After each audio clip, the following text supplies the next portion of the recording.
won our top honors and is currently owned by the Learman Collection in Palm Beach, California. Florida, sorry. Palm Beach, Florida. This lovely 1929 Duesenberg J. LeBaron is largely identifiable by its distinctive sweep panel. Only 18 of these J model LeBaron dual cowl favors were produced. You own one? Thank you No. so much, Sam, for bringing the car today.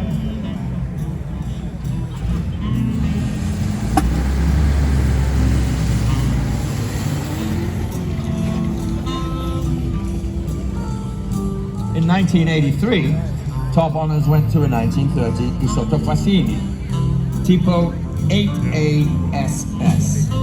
This car is owned by the William Lyon family of Newport Beach, California. 11 Isotta Fassini motor cars pulled onto the lawn of the lodge at Pebble Beach in 1983, including this 1930 example, which went on to win Best of Show.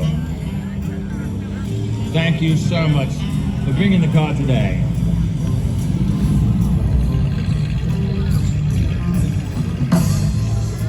In 2005 saw a 1937 Delage D8 120S, owned then and still today by Sam and Emily Mann of Englewood, New Jersey.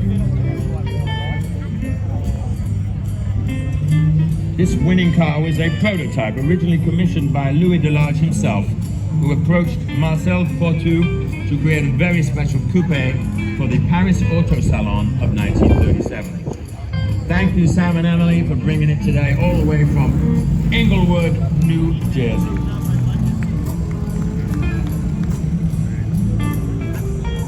In 2012, this 1928 Mercedes-Benz 680S took the top honors, and today it's owned by Craig McCall of Santa Barbara, California. This is a Sauchick body Mercedes.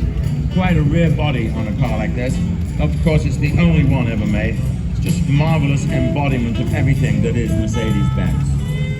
Thank you so much, Craig, for bringing the car today.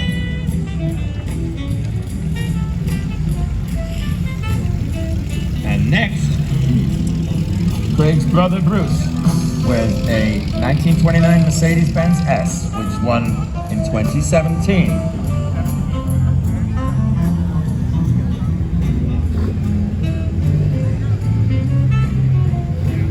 This car was originally delivered to Earl Howe, the British racing driver and co-founder of the British Racing Drivers Club. Howe won a 24-hour race in this car in 1931.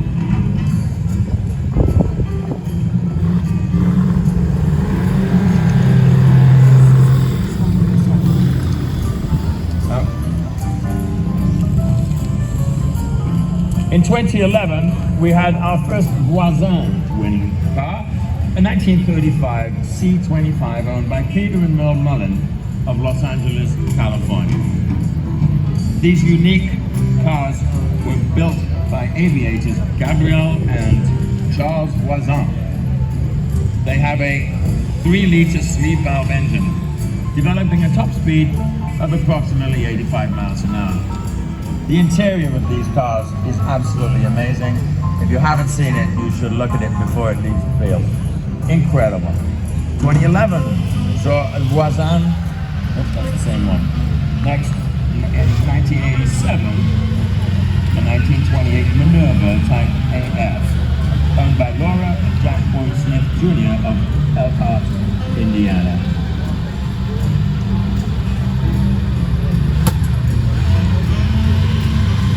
Minervas were built by the Belgian firm Minerva Motors, and they have sleeve valve engines.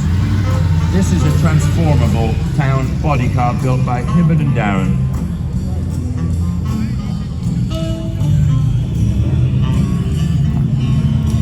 Our second Alfa Romeo 8C 2900B to be a Best of Show winner is David and Ginny Sidoric's 1937.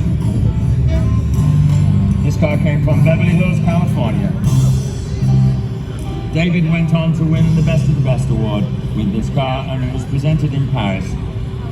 What a stunning automobile. Thank you so much, David, for bringing it today.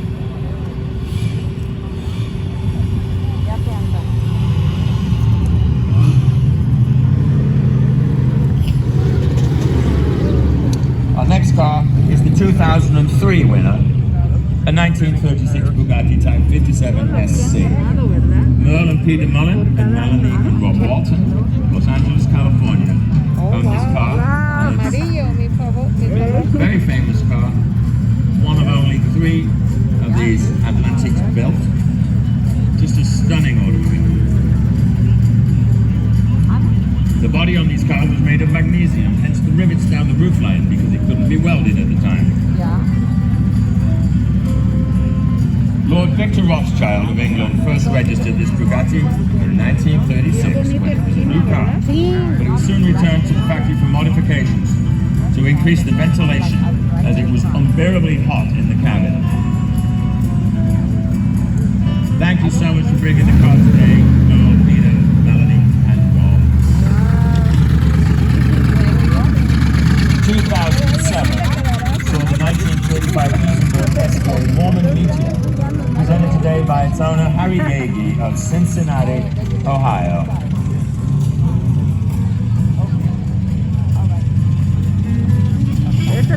In 1934, this was the world's fastest car. It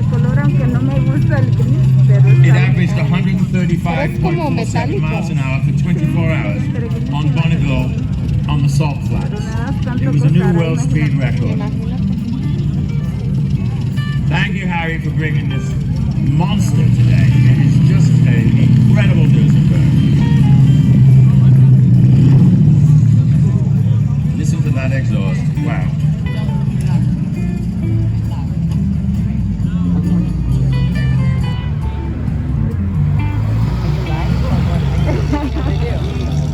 I'm taking a video. She's my manager, Miss Pretty.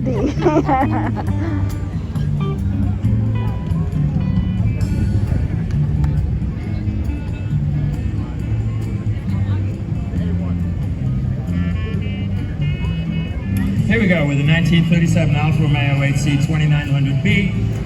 This was the winner in 1988. Owned by John and Heather Mozart, Palo Alto, California. Before 88, no? These cars have a 2.9 liter straight 8 engine with twin superchargers. It's basically a Grand Prix car for the road. Thank you again, Heather and John, for bringing the car today, and thank you, Bertie, for riding it.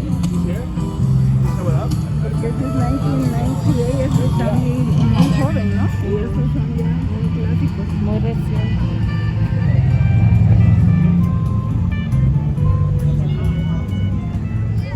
I went to housekeeping and I saw Mr. Juan Martin. Before we conclude the 70th Pebble Beach In Parade of 2009. Elegance, we want to recognize the owner of the final car joining us on the ramp. Headed this way is 2009 Best of Show winner, a 1937 Horch 853 Volan Rurbeck Sport Cabriolet, owned by Anne Brockington Lee. Unbeknownst to her, she is joining us as this year's Lauren Tryon winner.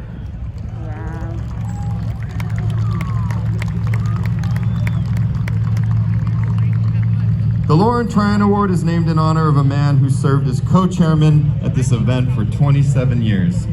Lauren Tryon selflessly dedicated his life to the collector car movement and contributed to the success of our Concours d'Elegance in countless ways. The Lauren Tryon Award is bestowed to a car enthusiast who has made contributions similar in their magnitude and care to the Pebble Beach Concours d'Elegance and the greater collector car world. Presenting the Lauren Tryon Trophy is Chairman Sandra Budden.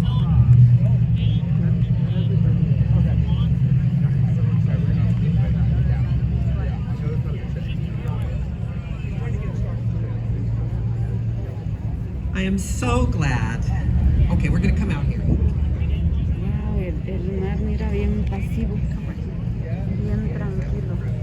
I am so glad to present the Lauren Tryon Award to a dear friend that I really respect. She's honored today for her impressive work curating such an important collection after her husband Robert Lee passed.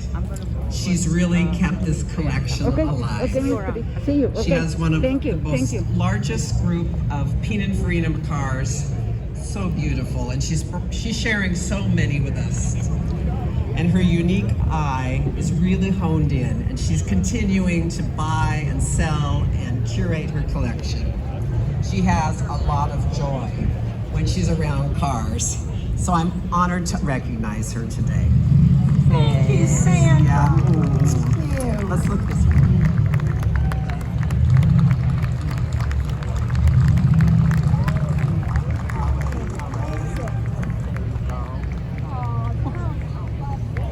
Thank you, Sandra, and congratulations, Anne Brockington Lee.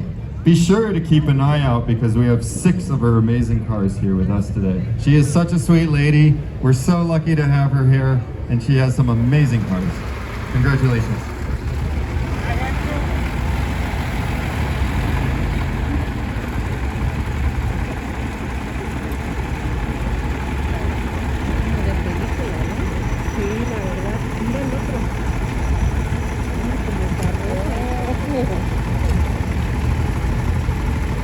La verdad, estos carros yo solamente los estoy viendo acá y en las revistas. Photo moment. That is just a stunning Las car. revistas que ponemos en los carros. Exacto, eso iba a decir. Iba a decir las revistas de este evento. que ven. Sí, claro, de este evento. Ahí se ven.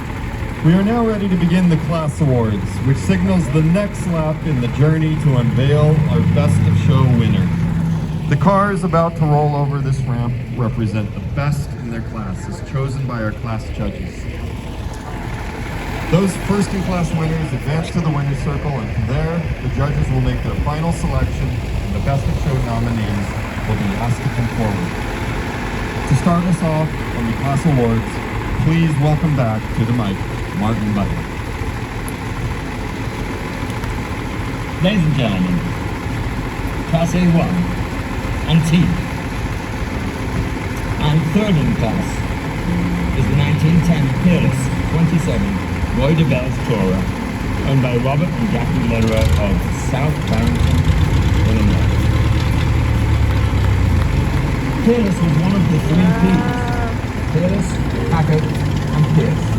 And although lesser known than its 2 companions, Peerless was actually one of the most high-quality cars in the day. Peerless began to distribute cars in 1900 and was going strong until the Great Depression put an end to production. This Model 27 has a 30 horsepower engine at its heart, and this particular 27 is clothed in lovely Roy de Belle's Tourer coachwork. Thank you, Robert and Jackie, for bringing the car today. It looks stunning.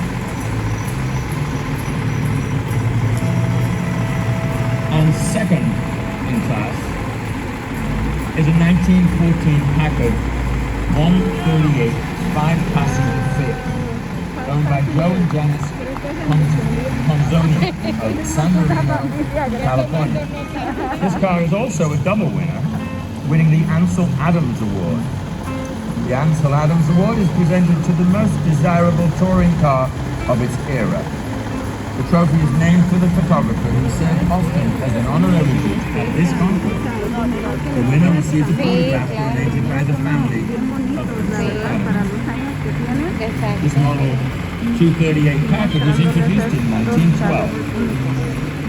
It was the first Packard to have a 6-cylinder Element engine. Left-hand drive with all the controls set on the steering column. Joe and Janice, thank you so much for bringing the car today.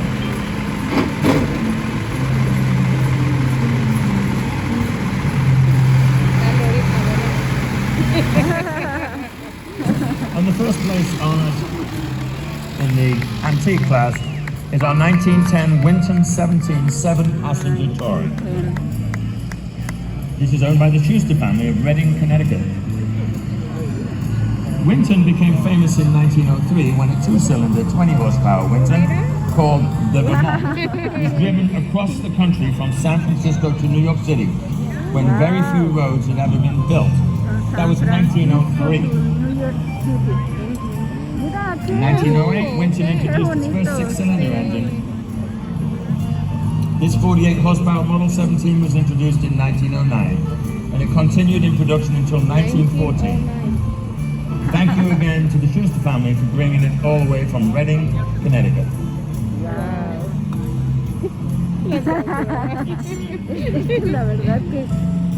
La verdad que wow. nada más que, pues porque lo estás viendo, ¿no? Pero dices tantos años.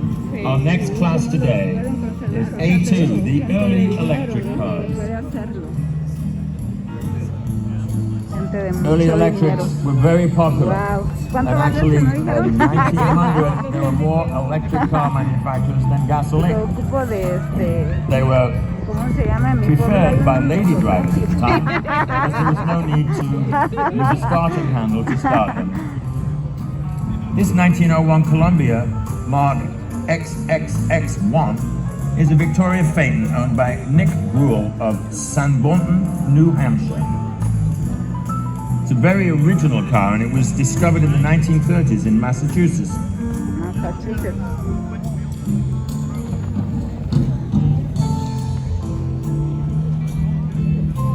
Mira qué bonito y la señora ahí bien Thank you, Nick, for elegante. bringing the car today. Bien elegante. Pero mira, And mira qué following right bonito, along la is verdad. another Columbia Una Mark carroza. XXXB, which is a Brougham owned by Mary and Ted Stall of Chesterfield, Michigan. One can easily see that in 1905, the stagecoach carriage was still very prominent in the minds of the designers of these cars. It looks like it should have horses on the front. Instead, it's got electric batteries under the floor. This car features two huge electric motors driving ring gears affixed to the inside of each of the rear wheels. Thank you so much for bringing the early electric car, the Columbia, Mary and Ted Stall. Pues entonces And cuando first in class. cambiaron We've already seen this car as it brought Sandra onto the Los rack. hubieran dejado Is así the de 1912 Rush & Lang TC4 Brougham, owned by John Rich Jr. of Gilberton, Pennsylvania. Wow. Yes, you can't hear the engine running on this one. The Rush & Lang Carriage Company of Cleveland, Ohio was well known for building fine carriages and coaches. And in 1905, they created their very first electric automobile. They produced open and closed cars and were designed very similar to the earlier carriages and were just as expensive. They were very popular with women, as I mentioned before, because of the simplicity of using them, lack of fumes, and no messing around with gasoline-powered alternatives. Thank you so much, John, for bringing the car today. Keep it going there.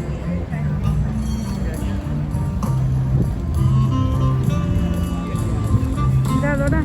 Okay, returning to gasoline, Tienen our pedazos. vintage class has a third with 1924 PSR Model 33 Y four-passenger tan cara touring. la gasolina. Tony Wallison of San Jose, California.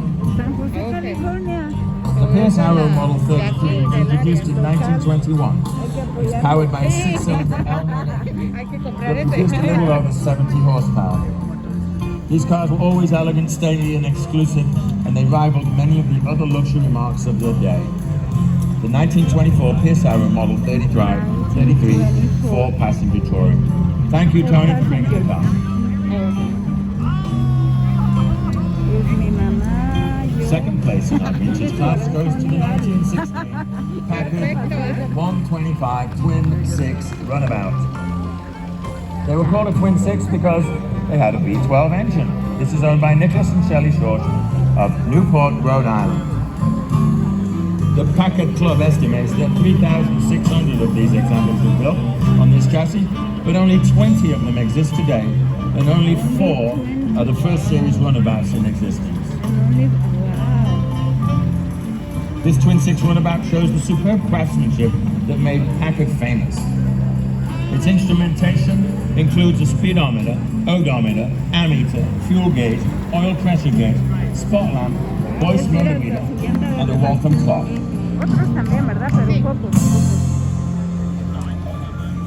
And the first place honor of the vintage class goes to the 1920 Packard 335 twin-six runabout owned by Timothy Oh, la, Dennis la. Hayward from Frankfort, Illinois.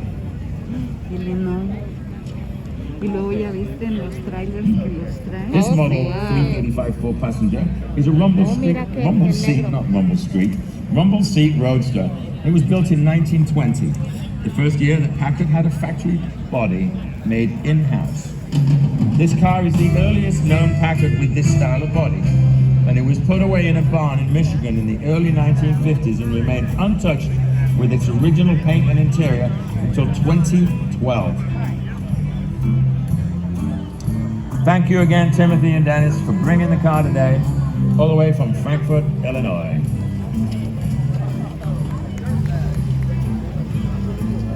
Qué carrazo, mira. Moving to the American Classics, third in class, 1932 Chrysler CL Custom Imperial LeBaron convertible sedan, owned by Mr. and Mrs. Lorenzo Nannini of Pine Grove, California. Oh, California. Just 49 examples of the Chrysler Imperial CL LeBaron convertible sedan were sold in the deep depression year of 1932, with a factory price of $2,895. They all had the beautifully fitted interiors, featuring a neatly folding table to give the owner flexibility between an elegant enclosed car and a swanky open face.